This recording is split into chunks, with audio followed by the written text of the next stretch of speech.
2022 সালের 24 ফেব্রুয়ারি ইউক্রেনে সর্বাত্মক সামরিক অভিযান শুরু করে রাশিয়া। এই যুদ্ধ ঘিরে রাশিয়ার সঙ্গে যুক্তরাষ্ট্রের সম্পর্ক তলানিতে ঠেকে।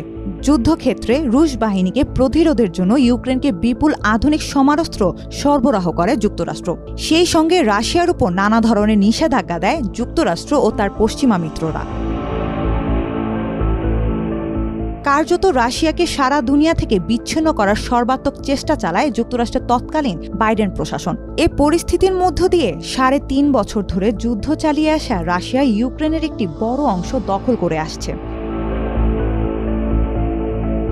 সংবাদ সম্মেলনে যুক্তরাষ্ট্রের সঙ্গে রাশিয়ার সম্পর্ক নিয়েও কথা বলেন ভ্লাদিমির পুতিন। তিনি বলেন, কয়েক বছর ধরে যুক্তরাষ্ট্র ও রাশিয়ার মধ্যে শীর্ষ পর্যায়ে কোনো বৈঠক হয়নি। দুই দেশের সম্পর্ক স্নায়ুযুদ্ধের পর সবচেয়ে খারাপ পর্যায়ে পৌঁছেছিল।